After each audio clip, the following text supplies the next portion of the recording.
നമസ്കാരം മക്കളെ, നമുക്ക് പഠിക്കാം. ഇന്ന് നമ്മൾ ട വർഗത്തിലെ രണ്ടാമത്തെ അക്ഷരമായ ഠ വരുന്ന കുറച്ചധികം വാക്കുകൾ പരിശീലിക്കുകയാണ്. ആദ്യത്തെ വാക്ക് ഷഷ്ഠി.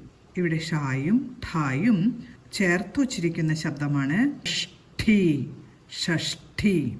അടുത്തത് കണ്ഠം. ഇവിടെ നായും ഠായുമാണ് ചേർത്ത് വച്ചിരിക്കേണ്ടത്. ഠ, കണ്ഠം, കണ്ഠം. അടുത്ത വാക്ക് കഠിനം, കഠിനം, കഠിനം.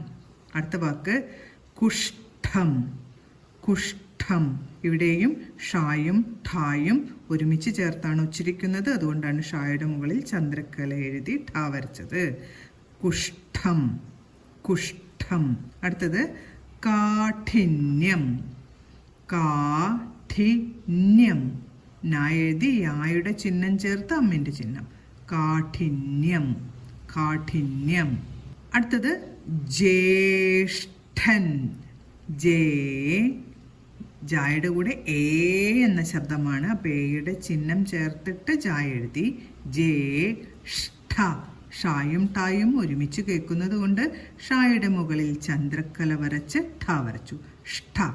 എൻ, എൻ എന്ന ചില്ലക്ഷരം. ജ്യേഷ്ഠൻ. അടുത്ത വാക്ക് ഗുണപാഠം, ഗുണപാഠം. കവർഗത്തിലെ മൂന്നാമത്തെ അക്ഷരമാണ് ഗ. ഗ എഴുതി ഊന്റെ ചിഹ്നം ചേർത്തു. ഗുണപാഠം, ഗുണപാഠം. അടുത്ത വാക്ക് മനഃപാഠം.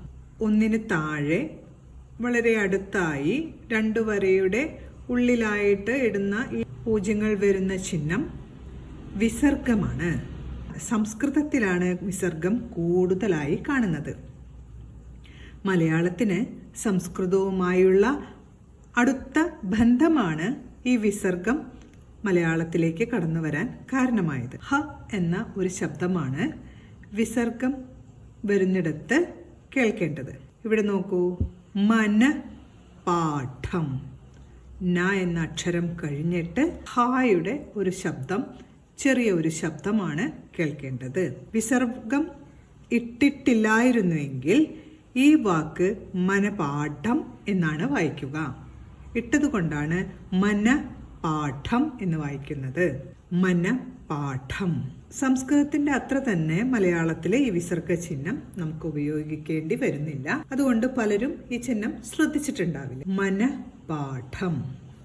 അടുത്ത വാക്ക് ശ്രേഷ്ഠൻ, ശ്രേഷ്ഠൻ, ശ്രേഷ്ഠൻ. അടുത്തത് ഉത്കണ്ഠ, ഉത്കണ്ഠ, ഉത്കണ്ഠ. അടുത്ത വാക്ക് കുണ്ഠിതം, കുണ്ഠിതം, കുണ്ഠിതം. ഇന്ന് നമ്മൾ ട വർഗത്തിലെ രണ്ടാമത്തെ അക്ഷരമായ ഠ വരുന്ന കുറച്ചധികം വാക്കുകളാണ് പരിശീലിച്ചത്. ഇന്ന് പഠിച്ച വാക്കുകളെല്ലാം പറഞ്ഞുകൊണ്ട് എഴുതി പഠിക്കാൻ ശ്രമിക്കണം. അടുത്ത ക്ലാസ്സിൽ കാണാം മക്കളെ. നമസ്കാരം.